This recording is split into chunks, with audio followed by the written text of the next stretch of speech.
ಈಗಾಗಲೇ ನೋಡಿದ ಹಾಗೆ ಮಕ್ಕಳು ಹಾಗೆ ತಯಾರಾಗಿದ್ದಾರೆ.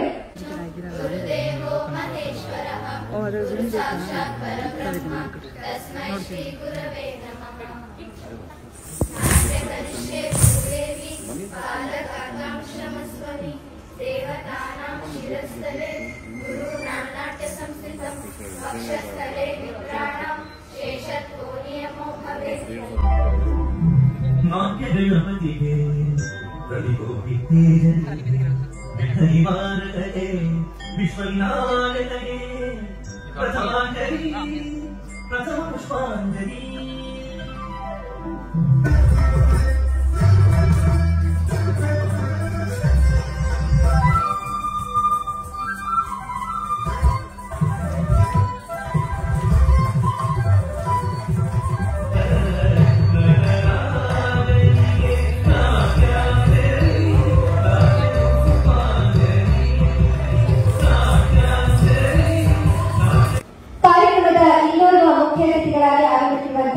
Shrimati Gayatri T, social media influencer guys kids YouTube channel.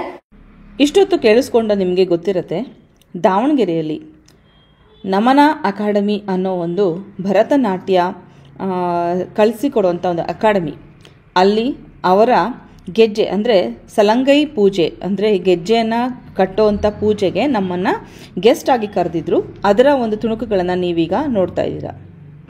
ಸಂಗೀತ ದೇವತೆ ಸಾಷ್ಟಾಂಗ ವಂದನೆ ಸ್ವರಗಳೇ ತಾಳ ಹೊಳೆಯಾಗಿ ಹರಿವಂತೆ. ಅತಿಥಿ ಸತ್ಕಾರ ನಮ್ಮ ಆತ್ಮವರ್ತೆ ಅಲ್ಲಿ ಸ್ವಾಗತದ ನುಡಿಗೀತೆ. ಕಾರ್ಯಕ್ರಮಕ್ಕೆ ಆಗಮಿಸಿದ ಸರ್ವರನ್ನು ಹೃದಯ ತುಂಬಿ ಸ್ವಾಗತಿಸಲು ಶ್ರೀಯುತ ಗೋಪಾಲಕೃಷ್ಣ ಸರ್ ಅವರ ನುಡಿಪೀಠಕ್ಕೆ ಸ್ವಾಗತಿಸುತ್ತೇನೆ. ಈ ಒಂದು ಕಾರ್ಯಕ್ರಮ ಇಷ್ಟು ಅಚ್ಚುಕಟ್ಟಾಗಿ ನಡೆದಿದೆ. ಹಿಂದೆ ಸಾಕಷ್ಟು ಜನ ಇದ್ದಾರೆ. ನಾನು ಅವರೆಲ್ಲರಿಗೂ ಈ ಒಂದು ಸಂದರ್ಭದಲ್ಲಿ ಸ್ವಾಗತಿಸಲು ನನ್ನ ಕರ್ತವ್ಯ ಆಗುತ್ತೆ. ಈ ಒಂದು ಕಾರ್ಯಕ್ರಮದ ಮುಖ್ಯ ಕೇಂದ್ರದಲ್ಲಿ ಇವತ್ತು ಗುರು ವಿದುಷಿ ಶ್ರೀಮತಿ ಧನಿ ಟಿ ಕಶ್ಯಪ್ ಅವರು. ಇವರು ಭರತನಾಟ್ಯ ಮತ್ತು ಕುಚಿಪುಡಿ ಕಲಾವಿದರು. ಮೇಡಮ್ ಈಗ ಸದಾ ಇನ್ನೂ ಪರ್ಫಾರ್ಮೆನ್ಸ್ ಮಾಡ್ತಾರೆ. ಅವರ ಪರ್ಫಾರ್ಮೆನ್ಸ್ ನೀವು ನೋಡಿದ್ರೆ ಅವಾಗ ಗೊತ್ತಾಗುತ್ತೆ ನಿಮಗೆ ಅವರು ಎಂಥ ಒಂದು ಪ್ರತಿಭೆ ಉಳ್ಳವರು ಅಂತ ಮೇಡಮ್ ನಮ್ಮ ಜೊತೆಗಿದ್ದಾರೆ. ಅವರು ಬೆಂಗಳೂರಿನಲ್ಲಿ ನಾಟ್ಯ ನಿನಾದ ಅಕಾಡೆಮಿ ಅದರ ನಿರ್ದೇಶಕರಾಗಿದ್ದಾರೆ. ನೇರಾಗಿ ಮಾನವೀಯ ಗುರುಗಳು ಕೂಡ ಅವರು ಆಗಿರೋದ್ರಿಂದ ಅವರಿಗೆ ನಮ್ಮೆಲ್ಲರ ಪರವಾಗಿ ತುಂಬ ಹೃದಯದ ಸ್ವಾಗತವನ್ನ ಕೋರ್ತಾ ಇದ್ದಾರೆ. ದೂರ ಅಧ್ಯಕ್ಷರು ಹಾಗೂ ನಮ್ಮ ನಮನ ಅಕಾಡೆಮಿಯ ಉಪಾಧ್ಯಕ್ಷರು ಕೂಡ ಅವ್ರಿಗೂ ನಿಮ್ಮೆಲ್ಲರ ಪರವಾಗಿ ನಾನು ಸ್ವಾಗತವನ್ನ ಬಯಸ್ತಾ ಇದ್ದೇನೆ. ಶ್ರೀಮತಿ ಗಾಯತ್ರಿ ಟಿ ಮೇಡಮ್ ಅವರು, ಇವರು ಸೋಷಿಯಲ್ ಮೀಡಿಯಾ ಇನ್ಫ್ಲುಯೆನ್ಸರ್. ಇವ್ರದ್ದು ಗೈಡ್ಸ್ ಗಿಡ್ಸ್ ಅಂತಂದು ಒಂದು ಯೂಟ್ಯೂಬ್ ಚಾನಲ್ ಇದೆ. ಆ ಯೂಟ್ಯೂಬ್ ಚಾನಲ್ ನ ವಿಶೇಷ ಅಂತಂದ್ರೆ ಅದು ಮಹಿಳಾ ಸಬಲೀಕರಣಕ್ಕೆ ಸಾಕಷ್ಟು ದುಡಿತಾ ಇದ್ದಾರೆ. ಅವರು ಯಾರ್ಯಾರು ಮಹಿಳೆಯರು ವಿಶೇಷವಾದ ಒಂದು ಸಾಧನೆಯನ್ನ ಮಾಡ್ತಾ ಇರ್ತಾರೆ ಅವ್ರದೆಲ್ಲ ವಿಡಿಯೋ ಮಾಡಿ ಯೂಟ್ಯೂಬ್ ನಲ್ಲಿ ಅಪ್ಲೋಡ್ ಮಾಡಿ ಅವರ ಒಂದು ಬಿಸ್ನೆಸ್ ಆಗಿರ್ಬೋದು, ಅವರ ಒಂದು ಪ್ರತಿಭೆಗಾಗಿರ್ಬೋದು ತುಂಬಾ ಒಂದು ಸಪೋರ್ಟ್ ನ ಮಾಡ್ತಾ ಇದ್ದಾರೆ. ಇದೆಲ್ಲದೂ ಅವರು ಉಚಿತವಾಗಿ ಮಾಡ್ತಾ ಇದ್ದಾರೆ ಅನ್ನೋದು ಒಂದು ಗಮನಾರ್ಹ ಒಂದು ಸಂಗತಿ. ಅವರು ಕೂಡ ನಮ್ಮ ಜೊತೆಗಿದ್ದಾರೆ. ಅವ್ರಿಗೂ ನಿಮ್ಮೆಲ್ಲರ ಪರವಾಗಿ ನಾನು ಸ್ವಾಗತವನ್ನು ಬಯಸ್ತೇನೆ. ನಮ್ಮ ನಮನ ಅಕಾಡೆಮಿಯ ಉಪಾಧ್ಯಕ್ಷರು ಇವಾಗ ಅವರು ನಗರಸಭಾ ಮಾಜಿ ಅಧ್ಯಕ್ಷರು ಕೂಡ ಆಗಿದ್ರು. ಶ್ರೀ R.H. ನಾಗಭೂಷಣ್ ಸರ್ ನಮ್ಮ ಜೊತೆಗಿದ್ದಾರೆ. ಅವ್ರಿಗೂ ನಾನು ನಿಮ್ಮೆಲ್ಲರ ಪರವಾಗಿ ಸ್ವಾಗತವನ್ನು ಬಯಸ್ತೇನೆ. ಈ ಪ್ರಾಜೆಕ್ಟ್ ಶುರುವಾಗಿ ಆಲ್ಮೋಸ್ಟ್ ಒಂದು 10 ತಿಂಗಳು ಮೇಲಾಯಿತು. 10 ತಿಂಗಳು ಮಕ್ಕಳನ್ನ ನಾವು ಹೇಳಿದ ಟೈಮಿಗೆ ಪ್ರಾಕ್ಟೀಸಿಗೆ ಕರ್ಕೊಂಡು ಬಿಟ್ಟು ಗೋಪಿಗೆ ಮಾದರಿಗೆ ಚೆನ್ನಾಗಿ ಬೈದ್ಬಿಟ್ಟು ಹೋದಂತ ಎಲ್ಲಾ ಪೋಷಕರಿಗೆ ನಾನು ಈ ಒಂದು ಕಾರ್ಯಕ್ರಮಕ್ಕೆ ಸ್ವಾಗತವನ್ನು ಬಯಸ್ತಾ ಇದ್ದೇನೆ. ಪರೋಕ್ಷವಾಗಿ ಪ್ರತ್ಯಕ್ಷವಾಗಿ ಸಹಕರಿಸಿದ ಪ್ರತಿಯೊಬ್ಬರಿಗೂ ನಾನು ಸ್ವಾಗತವನ್ನು ಬಯಸ್ತಾ ಇದ್ದೇನೆ. ನಮಸ್ಕಾರಗಳು. ದೀಪಂ ಜ್ಯೋತಿ ಪರಬ್ರಹ್ಮ ದೀಪಂ ಜ್ಯೋತಿ ಜನಾರ್ದನ ದೀಪೋ ಹರತಿ ಪಾಪಾಲಿ ಸಂಧ್ಯಾ ದೀಪ ನಮೋಸ್ತುತೆ. ಸಂಸ್ಕೃತಿಯ ಮೆರಗನ್ನ ಸೂಚಿಸುವಂತಹ ದೀಪವನ್ನ ಪ್ರಜ್ವಲಿಸುವುದರ ಮೂಲಕ ಕಾರ್ಯಕ್ರಮವನ್ನು ಉದ್ಘಾಟಿಸಬೇಕಾಗಿ ವೇದಿಕೆ ಮೇಲಿರುವ ಎಲ್ಲ ಗಣ್ಯರನ್ನ ಕೇಳ್ಕೊಳ್ತಾ ಇದ್ದೀನಿ. ಜ್ಯೋತಿ ಬೆಳಗಿಸಿ ಆ ಎಲ್ಲ ಮಕ್ಕಳೊಟ್ಟಿಗೆ ಒಂದೆರಡು ಫೋಟೋನೂ ತೆಗೆಸ್ಕೊಂಡ್ವಿ. ಏನಂದರೆ ತುಂಬ ಸಂತೋಷವಾಗೋದು.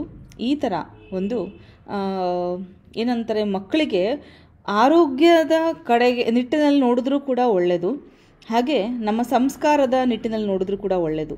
ಈ ಥರ ಒಂದು ಶಾಸ್ತ್ರೀಯವಾಗಿ ಕಲಿಸುವಂಥ ನೃತ್ಯ ಶಾಲೆಗಳಾಗಲಿ, ಸಂಗೀತ ಶಾಲೆಗಳಾಗಲಿ ಇನ್ನೂ ಹೆಚ್ಚೆಚ್ಚು ಅಭಿವೃದ್ಧಿಗೊಳ್ಳಬೇಕು, ಇನ್ನೂ ಹೆಚ್ಚೆಚ್ಚು ತೆರೆಯುವಂತಾಗಬೇಕು, ಹೆಚ್ಚೆಚ್ಚು ಮಕ್ಕಳಿಗೆ ಇದರ ಲಾಭ ಸಿಗುವಂತಾಗಬೇಕು ಅನ್ನೋದು ನನ್ನ ಆಸೆ.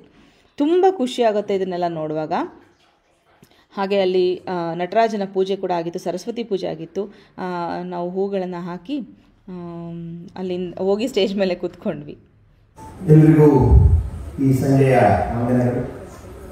ನಮನ ಅಕಾಡೆಮಿ ದಾವಣಗೆರೆ ಇವತ್ತಿನ ಈ ಕಾರ್ಯಕ್ರಮದ ನಮನ ಶ್ರೀ ಪ್ರಶಸ್ತಿಯನ್ನ ಗುರು ವಿದುಷಿ ಶ್ರೀಮತಿ ಧರಣಿ ಟಿ ಕಶ್ಯಪ್ ಅವರಿಗೆ ನೀಡ್ತಾ ಇದ್ದಾರೆ. ಅವರ ಪರಿಚಯ ಹಾಗೂ ಸಾಧನೆಯನ್ನ ನಾನು ಈ ಸಂದರ್ಭದಲ್ಲಿ ಓದಿ ಇಷ್ಟಪಡ್ತಾ ಇದ್ದೇನೆ. ಗುರು ವಿದುಷಿ ಶ್ರೀಮತಿ ಧರಣಿ ಟಿ ಕಶ್ಯಪ್ ಆದ ತಾವು ದಿನಾಂಕ 7/5/1969 ಶ್ರೀಮತಿ ಲಕ್ಷ್ಮೀದೇವಿ ಹಾಗೂ ಶ್ರೀ ವೆಂಕಟರಮಣ ನಾಯ್ಡು ದಂಪತಿಗಳ ಮಗಳಾಗಿ ಜನಿಸಿದರು. ಶ್ರೀ ಕಾಲೇಶ್ ಕಶ್ಯಪ್ ಎಂಬುವರನ್ನ ಮದುವೆಯಾಗಿ ಸುಶಾಂತ್ ಕಶ್ಯಪ್ ಎಂಬ ಮಗನನ್ನು ಪಡೆದು ಬೆಂಗಳೂರಿನಲ್ಲಿ ವಾಸವಾಗಿದ್ದೇವೆ. ಪ್ರಾರಂಭದಲ್ಲಿ ಭರತನಾಟ್ಯವನ್ನು ಅರುಣ್ ಕಲಾವಿದರ ಬಳಿ ಕಲಿತು 1983ರಲ್ಲಿ ರಂಗಪ್ರವೇಶ ಮಾಡಿರುತ್ತೇವೆ. ನಂತರ ಅವರ ಪ್ರೀತಿಯ ನೃತ್ಯ ಪ್ರಕಾರವಾದ ಕುಚಿಪುಡಿಯನ್ನ ಹೆಸರಾಂತ ನೃತ್ಯ ಗುರುಗಳಾದ ಗುರು ಶ್ರೀಮತಿ ಸುನಂದಾದೇವಿ ಹಾಗೂ ದಿವಂಗತ ಶ್ರೀಮತಿ ರಾಜೇಶ್ವರಿಯವರ ಬಳಿ ಕಲಿತುದಲ್ಲದೆ ಪ್ರಖ್ಯಾತ ಗುರುಗಳಾದ ಡಾಕ್ಟರ್ ಮಾಯಾರಾವ್ ಅವರ ಬಳಿ ಕಥಕ್ ನೃತ್ಯವನ್ನ ಸಹ ಅಭ್ಯಾಸ ಮಾಡಿರುತ್ತೀರಿ. ಚಿಗುರುವ ಮೊಳಕೆಯಲ್ಲಿ ಕಲೆಯ ಹುಡುಕಿ ಅದಕ್ಕೆ ಜೀವ ತುಂಬುತ್ತಿರುವುದು ನಮನ. ಇದುವೇ ದಾವಣಗೆರೆಯ ಸಾಂಸ್ಕೃತಿಕ ಕೇಂದ್ರವಿದ್ದು ನಮನ ಅಕಾಡೆಮಿ.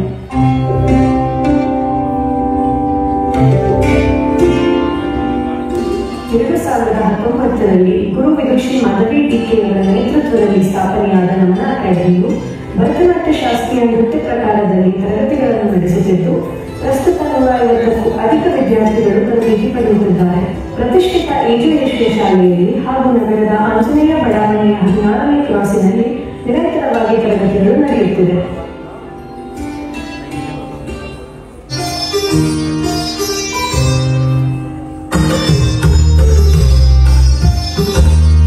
ಹೌದು, ಭರತನಾಟ್ಯದ ಕಂಪನ್ನ ವಿಶ್ವದೆಲ್ಲೆಡೆ ಪಸರಿಸಿ ಎಲ್ಲರ ಮೆಚ್ಚುಗೆ ಗಳಿಸಿದ ಸಂಸ್ಥೆ ನಮ್ಮದು. 2019 ಮಲೇಷ್ಯಾದಲ್ಲಿ ನಡೆದ 22ನೇ ಅಂತಾರಾಷ್ಟ್ರೀಯ ಸಾಂಸ್ಕೃತಿಕ ಉತ್ಸವ ನೃತ್ಯ ಶೈಲಿ ಭರತನಾಟ್ಯ ಹಾಗೂ ಲಘುಶಾಸ್ತ್ರೀಯ 2021-22ರಲ್ಲಿ ಥೈಲ್ಯಾಂಡ್ನಲ್ಲಿ ನಡೆದ 30ನೇ ಅಂತಾರಾಷ್ಟ್ರೀಯ ಸಾಂಸ್ಕೃತಿಕ ಉತ್ಸವ ನೃತ್ಯ ಶೈಲಿ ಭರತನಾಟ್ಯ ಹಾಗೂ ಲಘುಶಾಸ್ತ್ರೀಯ 2023 ವಿಯೆಟ್ನಾಂನ ಹೊಚಿಮಿನ್ ನಗರದಲ್ಲಿ ಯೋಗ ವರ್ಲ್ಡ್ ಆಯೋಜಿಸಿದ್ದ ಆರ್ಟಿಸ್ಟಿಕ್ ಯೋಗ ಮತ್ತು ಕಲ್ಚರಲ್ ಎಕ್ಸ್ಚೇಂಜ್ ಪ್ರೋಗ್ರಾಂ ನೃತ್ಯ ಶೈಲಿ ಭರತನಾಟ್ಯ 2025ರಲ್ಲಿ ಇಂಡೋನೇಷ್ಯಾದ ಬಾಲಿಯಲ್ಲಿ ನಡೆದ 47ನೇ ಅಂತಾರಾಷ್ಟ್ರೀಯ ಸಾಂಸ್ಕೃತಿಕ ಉತ್ಸವ ನೃತ್ಯ ಶೈಲಿ ಕನ್ನಡ ಕಂಪನ್ನು ಪಸರಿಸುವ ಸಮಕಾಲೀನ ನೃತ್ಯ. ವಿದೇಶದಲ್ಲಿ ಸಾಧನೆಯ ಶಿಖರವೇರಿದ ನಮನ ಅಕಾಡೆಮಿ ಮಕ್ಕಳಿಗೆ ತವರಿನಲ್ಲಿ ಅವಕಾಶಗಳ ಹೆಬ್ಬಾಗಿಲು ತೆರೆಯಿತು. ಮೂಡಣ, ಪಡುವಣ, ತೆಂಕಣ, ಬಡಗಣ ಹೀಗೆ ದೇಶದೆಲ್ಲೆಡೆ ಮತ್ತೆ ಮನೆಮಾತಾಗಿದ್ದು ನಮನ. ಈ ಅಕಾಡೆಮಿಯ ಸ್ಥಾಪಕರಾಗಿ ಸಂಸ್ಥೆಯ ಸರ್ವೋನ್ನತ ಏಳಿಗೆಗೆ ಬೆನ್ನೆಲುಬಾಗಿ ಅದೆಷ್ಟೋ ವಿದ್ಯಾರ್ಥಿಗಳ ಬಾಳಲ್ಲಿ ಕಲೆಗೆ ಹೊಸ ಅರ್ಥ ನೀಡಿ ಕಲಾ ಪೋಷಣೆ ಮಾಡುತ್ತಿರುವವರು ಗುರುಗಳಾದ ರಾಜ್ಯೋತ್ಸವ ಪ್ರಶಸ್ತಿ ಪುರಸ್ಕೃತ ನಾಟ್ಯ ಮಯೂರಿ ವಿದುಷಿ ಶ್ರೀಮತಿ ಮಾಧವಿ ಡಿಕೆ.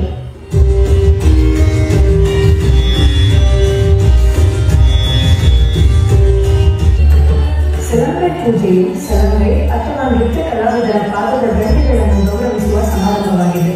ಸಲಂಗೈ ಎಂದರೆ ಕಲಾವಿದರ ಪಾದದ ಗಂಟೆಗಳು ಮತ್ತು ಪೂಜೆ ಎಂದರೆ ದೇವರಿಗೆ ಪ್ರಾರ್ಥನೆ. ಸಲಂಗೈ ಪೂಜೆಯು ನರ್ತಕರ ನೃತ್ಯದ ಆದಿ ಹಂತವನ್ನು ಯಶಸ್ವಿಯಾಗಿ ಪೂರೈಸಿದ ನಂತರ ನಡೆಯುವ ಧಾರ್ಮಿಕ ಮತ್ತು ಸಾಂಸ್ಕೃತಿಕ ಸಮಾರಂಭ. ಸಲಂಗೈ ನರ್ತಕರ ವೇಷಭೂಷಣದ ಅತ್ಯಂತ ಮಂಗಳಕರವಾದ ವಸ್ತು. ಇದನ್ನು ಪೀಠದ ಮೇಲೆ ಇರಿಸಲಾಗುತ್ತದೆ ಮತ್ತು ಆಶೀರ್ವದಿಸಲಾಗುತ್ತದೆ. ನಂತರ ನರ್ತಕರು ತನ್ನ ಗುರುಗಳಿಂದ ಮೊದಲ ಬಾರಿಗೆ ಸಲಂಗೈ ಸ್ವೀಕರಿಸುತ್ತಾರೆ. ಅದನ್ನು ಧರಿಸಿ ತನ್ನ ಮೊದಲ ಹೆಜ್ಜೆಯನ್ನು ವೇದಿಕೆಯ ಮೇಲೆ ಇಡುತ್ತಾರೆ. ಸಂಭ್ರಮದ ಪ್ರಮುಖ ಅಂಶಗಳು: ನೃತ್ಯ ಕಲಾವಿದರ ಮೊದಲ ಪ್ರಕಾರ ಸಲಂಗೈ ಪೂಜೆಯ ಮೂಲಕ ನರ್ತಕರು ನೃತ್ಯದ ಪ್ರಥಮ ಹಂತವನ್ನು ವಹಿಸಿದ್ದನ್ನು ಗುರುತಿಸಲಾಗುತ್ತದೆ. ಇದು ನೃತ್ಯ ಜೀವನದ ಪ್ರಮುಖ ಹಂತವಾಗಿದೆ. ಪೂಜೆ ಮತ್ತು ಧಾರ್ಮಿಕ ಉಡಿಗಳು. ಪೂಜೆ ವೇಳೆ ದೇವತೆಗಳಿಗೆ ಈಶ್ವರ, ನೃತ್ಯ ಗಣಪತಿ ಅರ್ಚನೆ ಮಾಡಲಾಗುತ್ತದೆ. ಸಲಕರಣೆಗಳನ್ನು ಪೂಜಿಸಲಾಗುತ್ತದೆ. ಇವು ನೃತ್ಯದ ಪ್ರಮುಖ ಪರಿಕರಗಳು. ನೃತ್ಯ ಪ್ರದರ್ಶನ. ನರ್ತಕರು ಕಲಿತ ಪ್ರಕಾರಗಳನ್ನು ಧಾರ್ಮಿಕತೆಯೊಂದಿಗೆ ಪ್ರದರ್ಶಿಸುತ್ತಾರೆ. ಇದರಲ್ಲಿ ಗೆಜ್ಜೆಗಳ ಧ್ವನಿಯ ಮಹತ್ವವಿದೆ. ಗುರುವಿನ ಸಾನ್ನಿಧ್ಯ.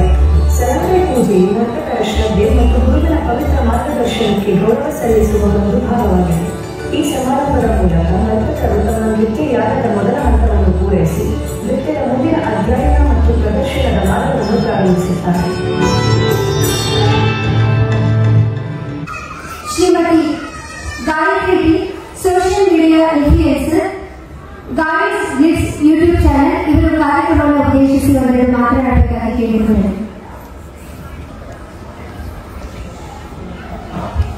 ಎಲ್ರಿಗೂ ನಮಸ್ಕಾರ. ನನ್ನ ಹೆಸರು ಗಾಯತ್ರಿ. ಮೂಲತಃ ನಾನು ಇದೇ ಜಿಲ್ಲೆಯವರು. ಗಂಡನ ಮನೆ, ತವ್ರ ಮನೆ ಎರಡು ಇದೇ ಜಿಲ್ಲೆ. ನಾನು ಇದೇ ಬಾಪೂಜಿ ಶಾಲೆಯಲ್ಲಿ 10 ವರ್ಷ ಶಿಕ್ಷಕಿಯಾಗಿ ನಾನು ಕಾರ್ಯನಿರ್ವಹಿಸಿದ್ದೀನಿ. ಅದು ಯಾಕೆ ಗೊತ್ತಿಲ್ಲ, ನನಗೆ ಈ ಅಕಾಡೆಮಿ ಬಗ್ಗೆ ನನಗೆ ಗೊತ್ತೇ ಇರಲಿಲ್ಲ. ತುಂಬಾ ಖುಷಿ ಆಯಿತು, ಹಾಗೆ ತುಂಬಾ ಹೆಮ್ಮೆ ಅನಿಸ್ತದೆ. ನಮ್ಮ ದಾವಣಗೆರೆಯಲ್ಲಿ ಇಂಥ ಒಂದು ಅದ್ಭುತವಾದ ನೃತ್ಯ ಶಾಲೆ ಇದೆ, ಇಂಥ ಒಬ್ಬ ಶಿಕ್ಷಕ ಇದ್ದಾರೆ ಅಂತ ತಿಳ್ಕೊಂಡು ತುಂಬಾ ಖುಷಿ ಆಗ್ತದೆ. ಅದು ಮಾಧವಿ ಮೇಡಮ್ಗೆ ಅಭಿನಂದನೆಗಳು. ಆಕ್ಚುಲಿ ಪ್ರತಿ behind every successful man there is a woman ಅಂತ ಹೇಳ್ತಾರೆ.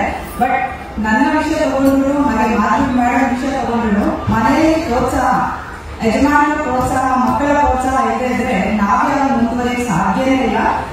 ನಾನು first to congratulate Gopal sir. ತುಂಬಾ ಖುಷಿ ಆಗುತ್ತೆ, ತುಂಬಾ ಹೆಮ್ಮೆ ಆಗುತ್ತೆ. ಯಾಕಂದ್ರೆ ಈ ತರ ಕುಟುಂಬಗಳಿದ್ದಾಗ ನಾವು ಕೂಡ ಹೆಣ್ಮಕ್ಳು ಧೈರ್ಯವಾಗಿ ಹೊರಗಡೆ ಹೋಗ್ಬೋದು, ಏನಾದ್ರೂ ಸಾಧನೆ ಮಾಡಬಹುದು. ನನಗೆ ಗೊತ್ತೇ ಇಲ್ಲ ಅಂತ ಹೇಳಿ ತುಂಬಾ ವಿಷಾದ ಅನಿಸುತ್ತೆ. ತಿಳ್ಕೊಂಡು ತುಂಬಾ ಹೆಮ್ಮೆಯೂ ಅನಿಸ್ತದೆ. ಯಾಕಂದ್ರೆ ದೇಶ ವಿದೇಶಗಳಲ್ಲಿ ಹೋಗಿ ಈ ಮಕ್ಕಳು ಅವರ ಶಿಕ್ಷಕರ ಜೊತೆ ಹೋಗಿ ಅಲ್ಲಿ ಪ್ರದರ್ಶನಗಳನ್ನ ಕೊಟ್ಟು ಸನ್ಮಾನಗಳನ್ನ ತಗೊಂಡು ಬಂದಿದ್ದಾರೆ. ತುಂಬಾ ಖುಷಿ ಆಗ್ತಿದೆ ಮೇಡಮ್. ನಮ್ಮ ಕೈಗಾಗಿದ್ದನ್ನ ನಾವು ಕೂಡ ಮಾಡಿ ಇಷ್ಟಪಡ್ತೀವಿ. ಮುಂದಕ್ಕೆ ಹೆಚ್ಚೆಚ್ಚು ಶಿಕ್ಷಕರು ನಿಮಗೆ ಸಿಗ್ತಾರೆ ಅಂತ ಹೇಳಿ ಇಷ್ಟಪಡ್ತೀವಿ. ಯಾಕಂದ್ರೆ ಒಂದು ಒಳ್ಳೆಯ ನೃತ್ಯ ಶಾಲೆ ದಾವಣಗೆರೆ ಇತ್ತು, ಸುಮಾರು ಇತ್ತು, ನಾನು ನೋಡಿದ್ದೆ. ಆದ್ರೆ ಎಲ್ಲೋ ಒಂದು ಕಡೆ ಡೆಡಿಕೇಟೆಡ್ ಆಗಿ ಅನಿಸ್ತಾ ಇತ್ತು, ಗೊತ್ತೇ ಅನಿಸ್ತಾ ಇತ್ತು. ತುಂಬಾ ಖುಷಿ ಇದೆ. ಅಂಡ್ ವೇದಿಕೆ ಮೇಲೆ ಎಲ್ಲ ಗಣ್ಯರಿಗೂ ನಾನು ನಮಿಸ್ತಾ ಪೋಷಕರಿಗೆ ಮೊದಲಿಗೆ ಥ್ಯಾಂಕ್ಸ್ ಹೇಳಕ್ಕೆ ಇಷ್ಟಪಡ್ತೀನಿ. ಧನ್ಯವಾದ ಎಲ್ರಿಗೂ. ಮುಂಚೆ ತಂದೆ ಬಿಸಿ, ತಾಯಿ ಹೊರಗಡೆ ಹೋಗ್ತಾ ಇರಲ್ಲ. ಈ ಒಂದು ಕೊರತೆಯಿಂದ ಎಷ್ಟೋ ಮಕ್ಕಳು ಅವರಲ್ಲಿ ಕಲೆ ಇದ್ರು ಕೂಡ ಆಚೆ ಹೋಗ್ಲಿಕ್ಕೆ ಆಗ್ತಾ ಇಲ್ಲ. ಆದ್ರೆ ಇವತ್ತು ನೋಡಿ, ತಂದೆ ತಾಯಿ ಇಬ್ರು ಮಗುನ ಕರ್ಕೊಂಡು ಬಂದು ಪ್ರೋಗ್ರಾಮ್ ಪೂರ್ತಿ ಮುಗಿಸ್ಕೊಂಡು ಕರ್ಕೊಂಡು ಹೋಗ್ತೀರಾ. ಅಷ್ಟೇ ಅಲ್ಲ, ಈ ತರ ಮಾಡೋ ಮೇಲೆ 1 ವರ್ಷದಿಂದ ಇದಕ್ಕೆ ಪ್ರಿಪರೇಷನ್ ನಡೆದಿದೆ. 1 ವರ್ಷದಿಂದ ಮಕ್ಕಳನ್ನ ಕರ್ಕೊಂಡು ಬರೋದು, ನಿಂತ್ಕೊಂಡು ಪ್ರಾಕ್ಟೀಸ್ ಮುಂದೆ ಮನೇಲಿ ಕರ್ಕೊಂಡು ಹೋಗೋದು, ಮತ್ತೆ ಸ್ಕೂಲ್ನ ನಿಭಾಯಿಸಬೇಕು, ಅವರ ಸ್ಟಡೀಸ್ ಬಗ್ಗೆ ಗಮನ ಕೊಡಬೇಕು. ಇದೆಲ್ಲರೂ ನಡೆಸ್ಕೊಂಡು ಇವತ್ತು ಬಂದು ಕೂತಿದೆ. ಆದ್ರೆ ಮೊದಲಿಗೆ ಪೋಷಕರಿಗೆ ನನ್ನ ಧನ್ಯವಾದ ತಿಳಿಸ್ತೀನಿ. ಯಾಕಂದ್ರೆ ಓದಬೇಕು, ಫಸ್ಟ್ ಮಾರ್ಕ್ಸ್ ಒಳ್ಳೆ ಮಾರ್ಕ್ಸ್ ಮಾತ್ರ ಸಾಕು, ಮಿಕ್ಕಿದೆಲ್ಲ ಆಮೇಲೆ ಅನ್ನೋ ಕಾಲ. ಅದರಲ್ಲೂ ನಮ್ಮ ಮಕ್ಕಳು ಎಲ್ಲಾ ವಿಧದಲ್ಲೂ ಬೆಳಿ, ಎಲ್ಲಾ ರಂಗದಲ್ಲೂ ಅವ್ರ ಹೆಸರು ಮಾಡಲಿ ಅಂತ ಕೆಲವು ಪೋಷಕರು ಮಾತ್ರ ಈ ರೀತಿ ಪರಿತಪಿಸ್ತಾ ಇರ್ತೀರಾ. ಅಂಡ್ ಗುಡ್ ಲಕ್ ನಿಮ್ಗೂ, ನಿಮ್ಮ ಮಕ್ಕಳಿಗೂ all the best. And madam all the best, good luck. ನಿಮ್ಮೊಟ್ಟಿಗೆ ಇದನ್ನೆಲ್ಲ ನಾನು ಯಾಕೆ ಹಂಚ್ಕೊಳ್ತಾ ಇದ್ದೀನಿ ಅಂತ ಅನಿಸ್ಬೋದು. ಹೌದು, ಈ ಥರ ಒಂದು ಅದ್ಭುತವಾದ ಶಾಲೆ, ಅದ್ಭುತವಾದ ಒಂದು ಅಕಾಡೆಮಿ ನಮ್ಮ ದಾವಣಗೆರೆಯಲ್ಲಿದೆ. ಯಾರಾದರೂ ದಾವಣಗೆರೆಯವ್ರು ನೋಡ್ತಾ ಇದ್ದರೆ ನಿಮ್ಮ ಮಕ್ಕಳನ್ನು ದಯವಿಟ್ಟು ಸೇರಿಸಿ. ಬೇರೆ ಊರಲ್ಲಿದ್ದರೆ ಅಲ್ಲಿರೋ ಹತ್ತಿರದಲ್ಲಿರುವಂಥ ನೃತ್ಯ ಶಾಲೆಗಳಿಗೆ ನಿಮ್ಮ ಮಕ್ಕಳನ್ನು ಸೇರಿಸಿ. ಮಕ್ಕಳು ನೋಡ್ತಾನೆ ಕಾನ್ಸಂಟ್ರೇಷನ್ ಪವರ್ ಜಾಸ್ತಿ ಆಗುತ್ತೆ, ಆರೋಗ್ಯ ಕೂಡ ಸುಧಾರಿಸುತ್ತೆ. ತುಂಬ ಜನರಿಗೆ ಗೊತ್ತಿರಲ್ಲ, ಭರತನಾಟ್ಯ ಒಂದು ಒಳ್ಳೆಯ ಎಕ್ಸಸೈಸ್ ಕೂಡ. ನಾ ಕಳೆದ ಆ ಅದ್ಭುತ ಕ್ಷಣಗಳನ್ನು ನಿಮ್ಮೊಟ್ಟಿಗೆ ಹಂಚ್ಕೊಳ್ಳೋಕ್ಕೆ ಒಂದು ನನಗೆ ಸಿಕ್ಕಿರೋ ಪ್ಲ್ಯಾಟ್ಫಾರ್ಮ್ ಅಂದರೆ ಈ ಯೂಟ್ಯೂಬ್. ಇದಕ್ಕೆ ಮುಂಚೆ ನನಗೆ ಈ ಥರದ್ದೆಲ್ಲ ಹೇಳ್ಕೋಬೇಕು, ಹಂಚ್ಕೋಬೇಕು ಅಂದರೆ ಒಳ್ಳೆಯ ಅವಕಾಶಗಳು ಸಿಗ್ತಾ ಇರಲಿಲ್ಲ. ಈಗ ನೀವು ನೋಡ್ತಾ ಇರೋದು ಕೃಷ್ಣನ ಒಂದು ಬೆಳವಣಿಗೆಯ ಸಮಯದಲ್ಲಿ, ಅಂದರೆ ಕೃಷ್ಣ ಲೀಲೆ ಅಂತಲೇ ಹೇಳ್ಬೋದು, ಆದಂಥ ಘಟನೆಗಳನ್ನು ನಾವೀಗ ನೋಡ್ತಾ ಹೋಗ್ತೀವಿ. ಅದನ್ನು ಚಿಕ್ಕದಾಗಿ ಹಾಕ್ತಾ ಇದ್ದೀನಿ ನಾನು. ಇಲ್ಲಿ ಬಾಲಕೃಷ್ಣ ಹುಟ್ಟಿರ್ತಾನಲ್ವಾ, ವಾಸುದೇವ ನೀವು ನೋಡ್ಬೋದು, ದೇವಕಿ ಮತ್ತು ವಾಸುದೇವ ಜೈಲಲ್ಲಿರ್ತಾರೆ, ಕಂಸ ಓಡಾಡ್ತಾ ಇರ್ತಾನೆ. ಹಿಂಭಾಗದಲ್ಲಿ ನೀವು ನೋಡ್ತಾ ಇದ್ದೀರಾ, ಅಲ್ಲಿ ದೇವಕಿ ಮಲಗಿರ್ತಾಳೆ. ಈಗ ದೇವಕಿ ಕೃಷ್ಣನಿಗೆ ಜನ್ಮ ಕೊಡ್ತಾಳೆ. ಕೃಷ್ಣನಿಗೆ ಜನ್ಮ ಕೊಟ್ಟಾಗ ದೇವಕಿ ಹೇಳ್ತಾಳೆ ವಾಸುದೇವನಿಗೆ, ಕೃಷ್ಣನನ್ನು ನೀವು ತಗೊಂಡು ಹೋಗಿ ಎಲ್ಲಾದರೂ ದೂರ ಅವನು ಬೆಳೀಲಿ ಬಿಟ್ಟು ಬಂದುಬಿಡಿ ಅಂತ. ಸೊ ಸಮುದ್ರ ದಾಟ್ಕೊಂಡು ವಾಸುದೇವ ಕೃಷ್ಣನನ್ನು ಕರ್ಕೊಂಡು ಹೋಗಬೇಕಾಗತ್ತೆ. ಎಷ್ಟು ಕಷ್ಟಪಡ್ತಾನೆ ಅಂತಂದರೆ ಆ ಮಳೆ ಸುರಿಯೋ ಮಳೆಯಲ್ಲಿ 7 ಎಡೆಯ ಸರ್ಪ ಆ ಕೃಷ್ಣನ ಮೇಲೆ ಒಂದು ಛತ್ರಿಯ ರೂಪದಲ್ಲಿ ನಿಂತ್ಕೊಳ್ಳುತ್ತೆ. ಯಾವುದೇ ಮಳೆ ಹನಿ ಬೀಳದೇ ಇರೋ ಥರ ಕಾಪಾಡುತ್ತೆ. ವಾಸುದೇವ ಅಲ್ಲಿಂದ ಬೃಂದಾವನ ತಲುಪೋವರೆಗೂ ಹೋಗಿ ಅಲ್ಲಿ ಮಗುವನ್ನು ಇಟ್ಟು ಬರ್ತಾನೆ. ಅಲ್ಲಿ ನೀವು ನೋಡ್ತಾ ಹೋಗ್ತೀರಾ, ನಿಮಗೆ ಮುಂದೆ ಕೃಷ್ಣನಿಗೆ 2ನೆಯ ತಾಯಿ ಯಶೋದೆ ಸಿಗ್ತಾಳೆ. ಯಶೋದ ಮಗುನ ತನ್ನ ಹೆತ್ತ ಮಗುಗಿಂತ ಹೆಚ್ಚಾಗಿ ಕೃಷ್ಣನ ಸಾಕುತ್ತಾಳೆ. ಒಂದಿನ ಕೃಷ್ಣ ಮಣ್ಣು ತಿಂತಾ ಇರ್ತಾನೆ. ಯಶೋದೆ ಬಂದು ಚೆನ್ನಾಗಿ ಬೈತಾಳೆ, ಮಣ್ಣು ತಿನ್ನಬಾರ್ದು ಒಳ್ಳೇದಲ್ಲ ಅಂಥೇಳಿ. ಇಲ್ಲಮ್ಮ ಇಲ್ಲಮ್ಮ ಅಂತಾನೆ. ಎಲ್ಲಿ ಆ ಮಾಡು ಅಂದಾಗ ಕೃಷ್ಣ ಬಾಯಿ ತೆಗೆದಾಗ ಇಡೀ ಭೂಮಂಡಲ ಅಂದರೆ ಬ್ರಹ್ಮಾಂಡನೇ ಅವನ ಬಾಯಲ್ಲಿ ಕಾಣಿಸುತ್ತೆ. ತಲೆ ಸುತ್ತಿ ಯಶೋದೆ ಅಲ್ಲೇ ಬೀಳ್ತಾಳೆ. ಇದೆಲ್ಲ ನೋಡುವಾಗ ಕೃಷ್ಣ ಹುಟ್ಟಿದಾಗಿಂದಲೇ ಒಂದು ಏನು ಹೇಳ್ತಾರೆ, ದೈವತಾ ಪುರುಷ. ಅವನಲ್ಲಿ ಎಲ್ಲ ಈ ಇಡೀ ಭೂಮಂಡಲನೇ ಆಟ ಆಡಿಸುವಂಥ ಒಂದು ಶಕ್ತಿ ಇತ್ತು. ಇಲ್ಲಿ ಗೋಪಿಕೆಯರೆಲ್ಲ ಸ್ನಾನ ಮಾಡ್ತಾ ಇರ್ತಾರೆ. ಅವರ ಒಡವೆ ಬಟ್ಟೆ ಸೀರೆನೆಲ್ಲ ಗದ್ಕೊಂಡು ಹೋಗ್ಬಿಡ್ತಾನೆ.